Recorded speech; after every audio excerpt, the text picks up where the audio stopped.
এই শুক্রবারের আর একটা নাম কি? জুম্মাবার, মানে জমা দেওয়ার বার। কিছু বোঝে না, খালি জুম্মাবার। এটা জুম্মাবার মানে হলো জমা দেওয়ার বার। বলেন এই দিন হারাম খাওয়ার ইচ্ছা আছে কার কার? কেউ খাবে না? হারাম খাওয়ার ইচ্ছা আছে কার কার? খাবেন না তো ইনশাআল্লাহ? যদি বলেন জুম্মার দিনে হারাম খাবেন না, খাবেন খাবেন খাবেন না, তবে মসজিদে নামাজ পড়তে গিয়ে রসগোল্লা দেখে যেন লাইনে হাত বাড়াবেন না।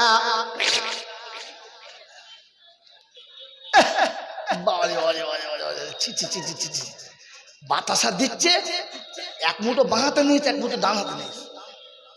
একবার জিজ্ঞাসা করেছো বাতাসাটা কার, কেন দিয়েছে, কি কারণে দিয়েছে?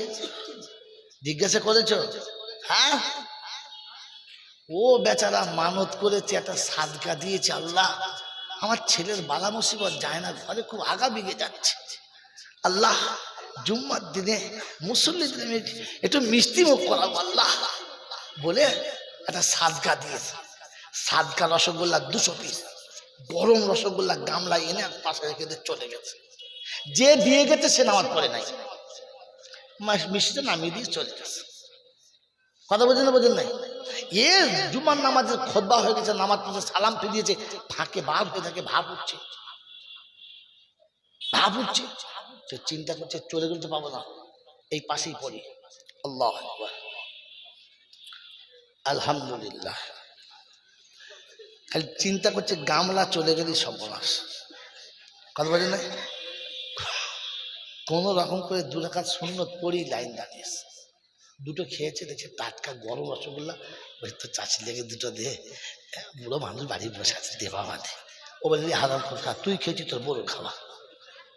এত বড় হারাম কর মসজিদ থেকে বেরোচ্ছে, ফেরেশতা ওর নাম ধরে গাল দিচ্ছে, হারাম করবে চয় দেখ, হারাম করবে চয় দেখ। আমার বাবাজিরা, আমার সোহাগ চাঁদ বন্ধুরা, আমার আল্লাহওয়ালা ভাইরা, জুম্মার দিনে নামাজ পড়ে খেলে কি বলো তুমি? তুমি তো জিজ্ঞাসা করে খাবে যে কি খাচ্ছি। মসজিদে দিয়েছে মানে হালাল, মসজিদে দিয়েছে মানে হালাল। জিন্দেগিতে রসগোল্লা খাও নাই, বাতাসা খাও নাই, খেজুর খাও নাই, হালুয়া জীবনে কোনদিন খাও নাই। মেয়ের পেটে বাচ্চা 9 মাস পেরিয়ে গেছে, 10 মাস পার হয়ে যাচ্ছে, প্রসব হচ্ছে না, পেটের যন্ত্রণা উঠছে না, মা নিয়ত করে আল্লাহ আমার বাচ্চা যদি ঘরে প্রসব হয় আমি সবাইকে একটু হালুয়া খাও। এটা কিসের হালুয়া? মান্যতের হালুয়া, মানে সাদকার হালুয়া। এ পাক্কা দাঁড়িয়েও না মা, 2বার হজ করে চলেছে, বলে 2বার দিই, আমি 2বার হজ করেছি, 2 চামচ খেয়েছে, ডবল হাজি 2 চামচ খেয়েছে। ফেরেশতারা বলতে আল্লাহ এই মালের দেখো, এর মদিনায় জমজম খেয়ে কলেরা ভর্তি হয় নাই, এর মক্কা মদিনায় খেয়ে কলেরা ভর্তি হয় নাই, এখানে হারাম খাচ্ছে। দেখো একে কি বলে তুলবো কিয়ামতে বলো, নাম দিতে পারছি না। একদিন হাজি সাহেব নাম দিলাম, কেড়ে দিই না, কি দিবি তবে? চিটিং ভাই দাও, কি দেবে? চিটিং ভাই দাও। বোকা কোথায়। আপনাকে ইসলাম ভাবার দাম, এই ভাবা হচ্ছে সব থেকে বড় নাকি। এই ফিকির নিয়ে বাড়ি যাবো ইনশাল্লাহ, এই ফিকিরটা নিয়ে বাড়ি যাব, কি যে আমি আমার রবের কাছে কি করে পেয়ারা হব। তাই শুনিয়ে দিচ্ছি, ঈমান নিয়ে যাওয়া শর্ত, হ্যাঁ না বলে। আমরা শুনেছি যদি কেউ সরষে পরিমাণ ঈমান নিয়ে যায় তো দুনিয়ার সমান 10টা জান্নাত পাবে, দুনিয়ার 10 গুণ সমান একটা জান্নাত সে পাবে, শুনেছি না? তো এই ঈমানটা কিরকম ঈমান? বড় পীর সাহেবের মতো, হুজুরদের মতো, পীরলি গস কৌতুবের মতো, না তোমার মতো না আমার মতো না ইমাম সাহেবের মতো? কিরকম ঈমান? আল্লাহ যেখানে ঈমানের বিনিময় দিতে চাচ্ছে, কি বলবো, হাতে সময় শর্ট, ঈমান সবার কাছে আছে, কিন্তু ঈমানের বিনিময় শুধু অনলি ফর তাদের আছে যাদের আল্লাহ বদলা দিয়েছে আর শুনিয়ে দিয়েছে তাদের বিনিময়। ফাইন আমানু বিমিসলিমা আমানতুম বিহি ফাকাদ ইহতাদাও। এই হাতটা দিলে বুঝবে মালটা চাইছে, খালি মুখ দেখে খালি। কি বলেন জি? ফাইন আমানু বিমিসলি ওটা ফেলো ফাইন ফেলোটা ফাইন আমানু বিমিসলি মা আমানতুম বিহি ফাকাদ ইহতাদাও ওয়া ইন তাওয়াল্লাও ফাইন্নামা হুম ফি শিকাক ফাসায়াকফিকাহুমুল্লাহ ওয়া হুয়াস সামিউল আলিম। সুবহানাল্লাহ বলবেন না? কালকে বলবেন, কালকে। আজকে জলসা হয়ে যাক, কাল বলবেন। কখন সুবহানাল্লাহ বলতে হয় তাও জানে না, বক্তাটা খালি গোঁজা মেরে বলে সুবহানাল্লাহ। আরে কাদের কথা শুনে বলবেন না, নিজে মনে বলুন। ঠেলে ঠেলে আর কদিন চাষ হবে? ফাইন আমানু বিমিসলি মা আমানতুম বিহি ফাকাদ ইহতাদাও ওয়া ইন তাওয়াল্লাও ফাইন্নামা হুম ফি শিকাক ফাসায়াকফিকাহুমুল্লাহ ওয়া হুয়াস সামিউল আলিম। প্রথম পারার লাস্ট পৃষ্ঠারে 4টে লাইনের নিচেতে সূরা বাকারায় আল্লাহ পাক শোনাচ্ছেন, যদি ঈমান নিয়ে আমার কাছে আসতে চাও আমার নবীর সাহাবাদের মতো ঈমান এনে দেখাও। ফাকাদ ইহতাদা, আমি যাদের হেদায়েতের রাস্তা দিয়েছি। কথা বলুন ইনশাআল্লাহ। তো আপনার কাছে সাহাবাওয়ালা ঈমান চাইছে, সাহাবাওয়ালা ঈমানের মাপকাঠি কি? এ বাবা, সাহাবাওয়ালা ঈমানের সবচেয়ে আলো টানবো। এই ফাঁকাতে তুই যা, এই ফাঁকাটায় তুই যা না, তুই ফাঁকাটায় তুই যা না। এ বললে কথা বাংলা বোঝে না কোন একটা। ওই ফাঁকাটা যা চট করে যা। এবার টান তখন একটা করে টান। ভাই আগিয়ে আসেন, গায়ে হাত দিয়ে তোলে আগে নিয়ে আসেন। দেখুন আমি আগেই বলেছি, কথা কাটছেন আপনারা, পয়েন্ট কেটে যাচ্ছে, মজা নষ্ট হচ্ছে। চলে আসুন। দেখুন পিছনে রাস্তার লোক দাঁড়াচ্ছে, ভালো লাগছে? আপনার এই ভুলের জন্য দুটো মানুষ উঠে যাচ্ছে, এই গুনাহ কিন্তু আপনাদের ঘাড়ে যাবে। এই যে মানুষ ঘুরে যাচ্ছে, গুনাহ আপনাদের ঘাড়ে যাবে। ভাসাইয়া প্রেমের তরি ও কান্ডারি করে নিও পার, আমি বড় গুনহগার। ভাসাইয়া প্রেমের তরি ও কান্ডারি, ভাসাইয়া প্রেমের তরি ও কান্ডারি করে নিও পার, আমি বড় গুনহগার, আমি বান্দা যে তোমার। রোজ হাসরে তুমি ছাড়া, রোজ হাসরে তুমি ছাড়া কে আছে আমার, আমি বড় গুনহগার, আমি বান্দা যে তোমার। দুজনকে টেনে আনা গেল না, বরং 4 জন বার হয়ে চলে গেল। কি বুঝলেন? এই জন্য বারবার বলি টানবো না। কেন জানেন? আরে যে জন্ম দেওয়া বাপের কথা শোনে না, ও মৌলবীর কথা শোনে। যে পেটে ধরা মায়ের কথা শোনে না, ও বক্তাদের কথা শুনবে? বাবা শুনবে না। ভাগ্য খারাপ আমাদের, বেকার হচ্ছে কষ্ট করা। এই জন্য সরে আসেন, মোহাব্বতে মন গেলে আসেন, টেনে আনা সম্ভব নয়।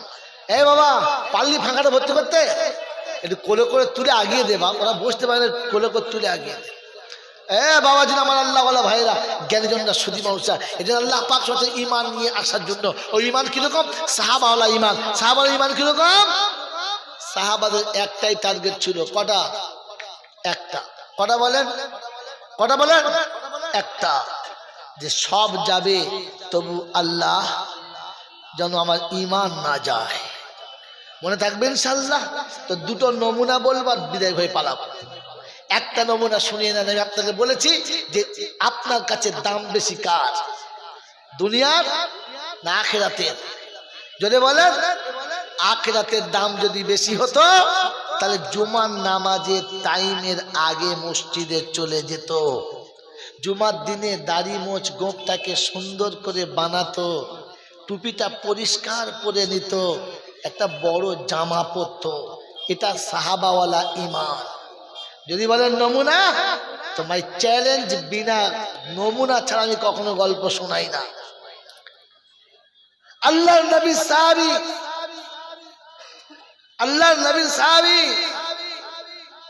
যুদ্ধের ময়দানে ধরা পড়ে গেছে, সাথে সাথী যতগুলো ছিল সব কটার ফাঁসি হয়ে গেছে, সব কটার ফাঁসি হয়ে গেছে। কথা বুঝে আসছে বাবাজি? ফাঁসি হয়ে গেছে। শেষ সাহাবী সাধারণত খাব্বাব হলো শেষ সাহাবী। তার ফাঁসির দিন বারবার বোঝানো হচ্ছে, তুমি ফিরে এসো ধর্ম থেকে, তোমাকে ছেড়ে দেওয়া হবে। তোমার সামনে তোমার সাথীদের সব শেষ করেছি, তোমাকেও করবো। ঠিক আছে, ঠিক আছে, ঠিক আছে, অসুবিধা নেই। সকালবেলা ঘুম থেকে উঠে জিএলআরকে বলছে, কাকে? যে ফাঁসি দেয়। বলছে আপনার কাছে একটা কথা বলছিলাম। বললে কি? বলে আপনার কাছে একটা ছোট্ট খুর পাওয়া যাবে, ব্লেড পাওয়া যাবে, আর একটু একটা আয়না পাওয়া যাবে। বলছি কেন? বলছে একটু দাড়ি মোচ গোঁপটা সুন্দর করে বানাতাম, মনে হচ্ছে যেন উনি বিয়ে করতে যাবেন কিংবা বিয়ে বাড়িতে যাবেন, তাই না? তাই না? যার ফাঁসি হবে আগামীকাল, সে জেলারের কাছে কি চাইছে? খুর কাছে। বলছে কি করবে তুমি? বলছে দেখুন, আমার তো আর একটু বাদেই মৃত্যু হবে, আমাকে আমার রবের সঙ্গে দেখা করতে হবে, তাই এরকম নোংরা মুখ নিয়ে যেতে আমার লজ্জা লাগছে। আপনার এখানে তো অনেকদিন রয়েছি, ঠিক মতো কাটতে পারি নাই, তাই আজ জুমার দিনে, আজকে জুমার দিনে একটু ব্যবস্থা করে দেন না, তাহলে কমপক্ষে আমি একটু মোস্ট আর দাড়িটা ভালো করে শেভ করে নিতাম।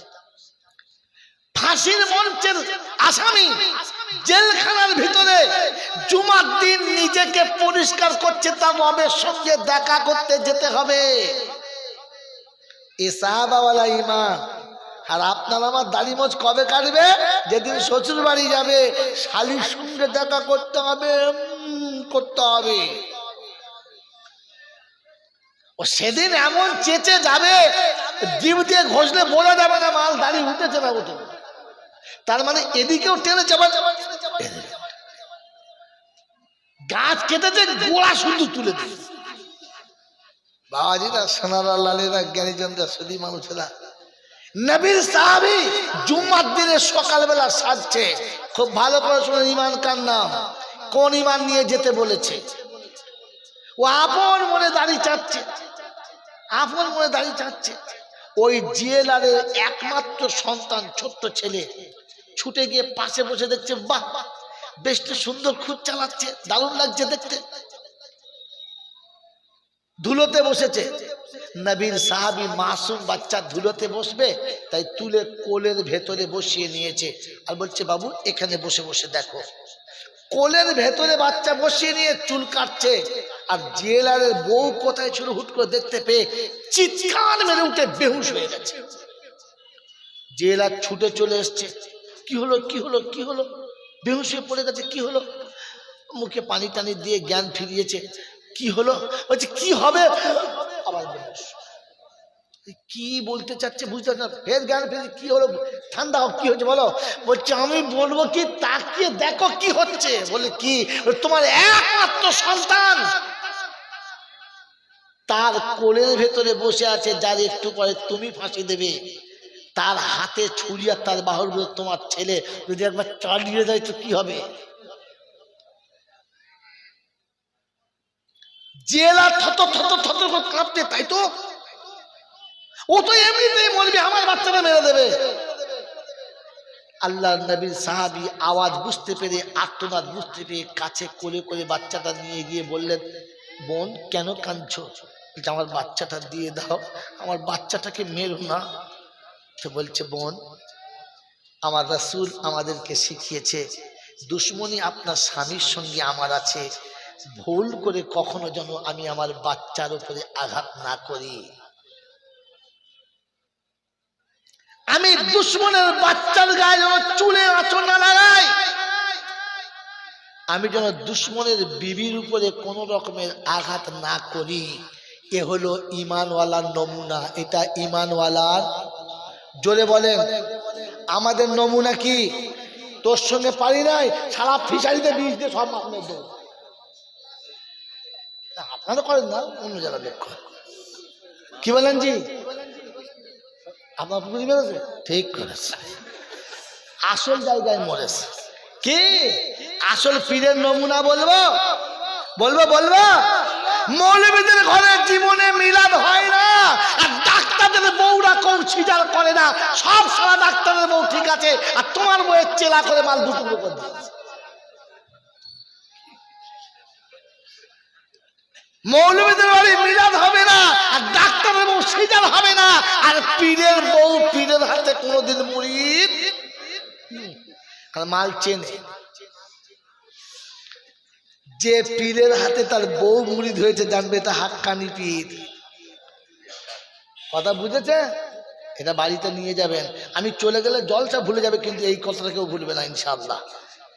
কি যে মৌলবীর ঘরে মিলাদ হবে না, আর ডাক্তারের বউয়ের সিজার করবে না, আর পীরের হাতে বউ মুরিদ। কি রে, এটা বুঝে নাও, এটা বুঝে নাও আর চলে যাও। ঈমানওয়ালার নমুনা। দুশ্মনী তোমার সঙ্গে আছে, পারবো না, তাই বলে তোমার গরুটাকে অ্যাসিড ফেলে পুড়িয়ে দেবো না। এটা কুত্তার নমুনা, এটা জানোয়ারের নমুনা। এ জানোয়ার মরে গেলে জানাজা হবে, কিন্তু কবরে শুতে শুতে গরুর মতো আওয়াজ হবে, মানুষের মতো আওয়াজ হবে না। দুশ্মনী আপনার সঙ্গে ছিল, পারলাম না, তার বাড়ি দুটো হাঁস মুরগি এলো, মারলে ঢেলা, কোমরটা ভেঙে চলে গেল। বসে বসে কাঁদছে, বলছে আল্লাহ কে কাজ করলে, অবলার যন্ত্রটা কোমরটা ভেঙে দিলে। হিম্মত থাকলে দুশ্মনের গায়ে মারো, বাচ্চার না। আপনার আমার নমুনা কি বা জোরে বলো? যদি ওই রকম ছেলে কোলের কাছে পেতাম, বলে আগে মুন্ডু নেবো, তবে ছাড় আমাকে। যখন বাচ্চাটা কোল থেকে নামিয়ে দিয়েছে, জিএলআরের বিবি বাচ্চাটা কোলে তুলে নিয়ে বলছে স্বামীকে, স্বামী পায়ে সেজদা করো। মানুষ নয়, দেবতা। দেবতাকে ফাঁসি দিতে চাচ্ছ? এটা দেবতা। দেবতা বলে বাচ্চাকে নামিয়ে দিয়েছে, মানুষ হলে নামাতো না। ওর পায়ে গিয়ে সেজদা করো, ছেড়ে দাও, ওকে ফাঁসি দিও না। ওকে ফাঁসি দিলে দুনিয়ায় প্রলয় হয়ে যাবে, ফাঁসি দিও না। কথা বুঝে এসেছে? এটা ঈমানওয়ালাদের ঈমানের নমুনা। আর আমাদের নমুনা, শ্বশুর টাকা না দিলে বউকে হেলোবাড়ি করে পড়বে, বল কবে দেবো তোর বাপ, বল। এমন ধরেছে বউ কাজ, বাবু গো মরে গেলুম। মরে যাবে কি, টাকা নিয়ে কবে বল, বল টাকা নিয়ে আসি, বল। তাই যাবো, টাকা নিয়ে আসবো। বউ শ্বশুর পনের টাকা দেয় নাই, তাই বউকে ধরে হেলোবাড়ি করে পিটাচ্ছে, শালা মুচমা। এ মুচমা, এ জানোয়ার মরে গেলে কবরে শুতে দেরি, গরুর মতো গাগড়াবে কবরের ভেতরে, কেউ শুনতে পাবে না। এই জন্য বাবাজিরা, মরার সময় মুসলমান হয়ে মরো, আল্লাহ বলেছে। মরবে ইনশাআল্লাহ। তো মরার নমুনা, মুসলমানের নমুনা, ফাইন আমানু বিমিসলি মা আমানতুম বিহি ফাকাদ ইহতাদা।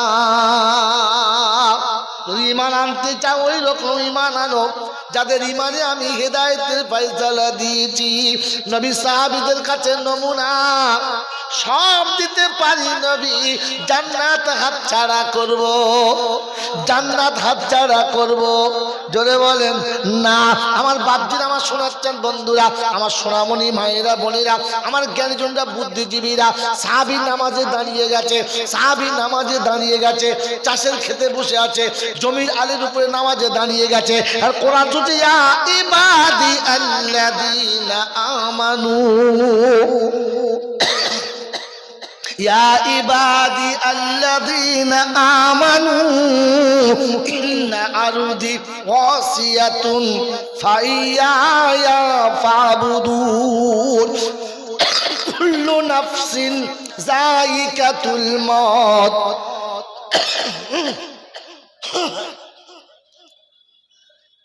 কুল্লু নাফসিন যায়িকাতুল মউত সুম্মা ইলাইনা তুরজাউন।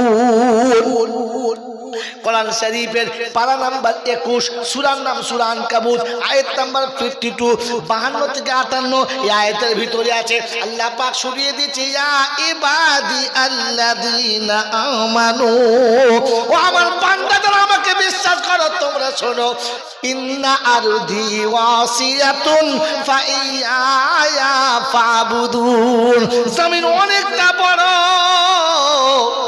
আর যখন যেখানে টাইম হবে ওইখানেই নামাজ পড়ো। আজান হয়ে গেছে, জমির আলেতে পড়ে নাও, বাগানের ভিতরে পড়ে নাও, খেতে খামারে পড়ে নাও, দোকানে মাকানে পড়ে নাও, যেখানে টাইম হচ্ছে ওইখানেই পড়ে নাও। নামাজ কাজা যেন করবে না, নামাজ থেকে দূরে যেন থাকবে না। আল্লাহ পাকের নবী সাহাবীরা শুনেছে আজান হলে নামাজটা আদায় করো। সাহাবী বাগানে বসে বসে কাজ করছে, যেমনি আজান হয়ে গেছে নিয়ত বেঁধে নিচ্ছে আল্লাহু আকবার, নামাজ চালু হয়ে গেছে। ওই সময়তে নজর পড়ে গেছে ছোট্ট ছোট্ট দুটো পাখি বাগানের ভিতরে খেলা করে, এবারে খেয়ে বাড়ি চলে যাবে, কিন্তু বাগান এতটা ঘন, বাগান এতটা ঘন আঙুরের গাছ হয়ে গেছে, এত আঙুর ঝুলে আছে, পাখি দুটো পালাতে পারছে না, ফাঁকা পাচ্ছে না পালাবার জন্য, পাখিটা ছটফট ছটফট করে। সাহাবীর নজরটা, সাহাবীর ধ্যানটা বাগানে নামাজের ভিতরে থেকে থেকে ওই বাগানের ফলের দিকে পড়ে গেছে, পাখির দিকে পড়ে গেছে। ফিরে এসে নামাজ আদায় করে সোজা চলে গেছে নবীর দরবারে, ইয়া রাসূলুল্লাহ, ইয়া হাবিবাল্লাহ, যে বাগান আমার নামাজের বাধা হয়, যে বাগান আমার আল্লাহর সঙ্গে দিদারে বাধা হয়, যে বাগান আমাকে আমার রবের সঙ্গে কথা বলার মাঝখানে বাধা হয়, ওই বাগান আমার কাছে থাকা উচিত নয়।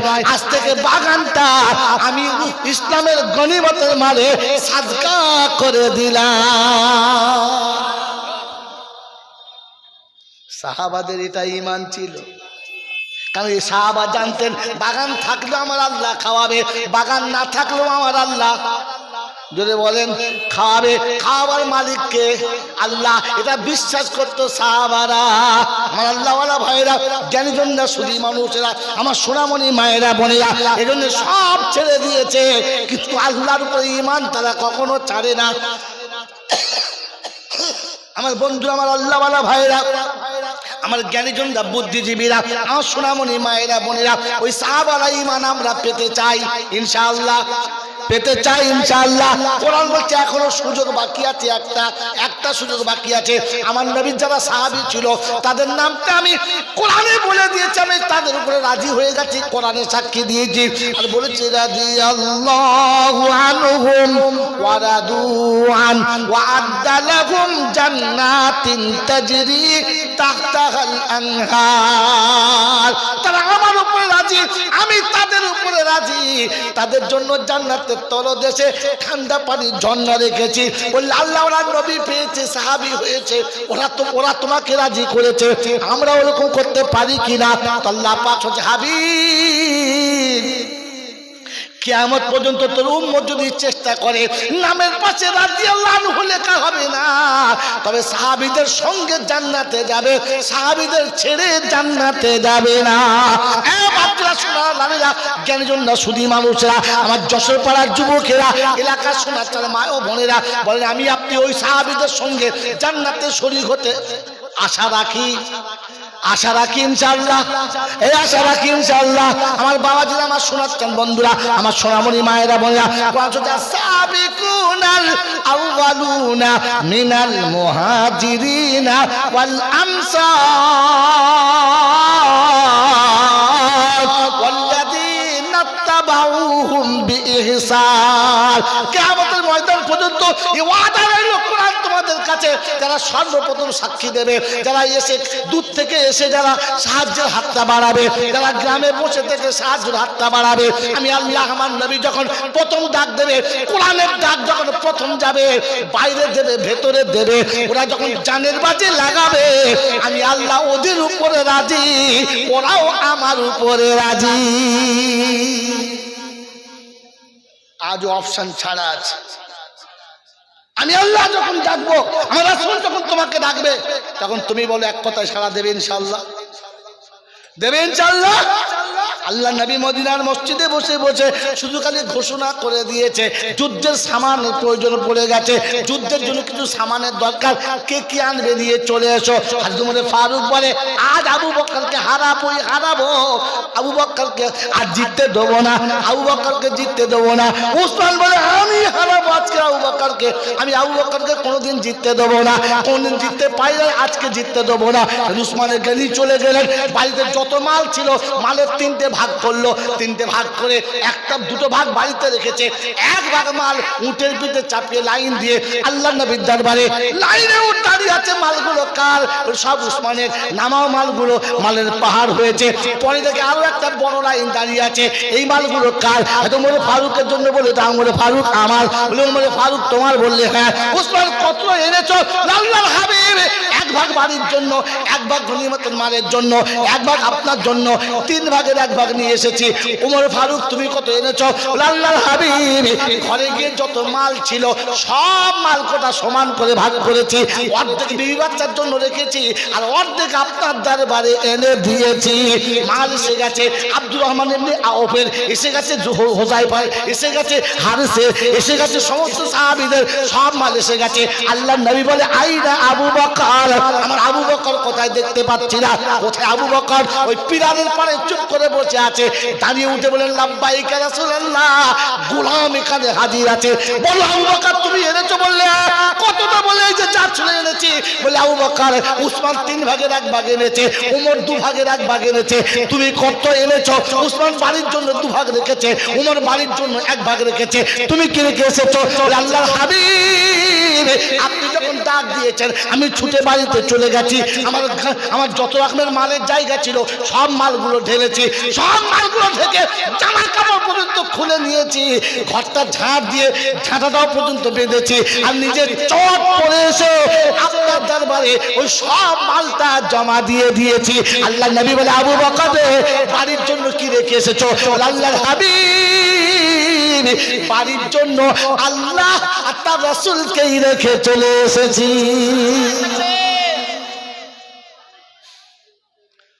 বাবাজি রাসূল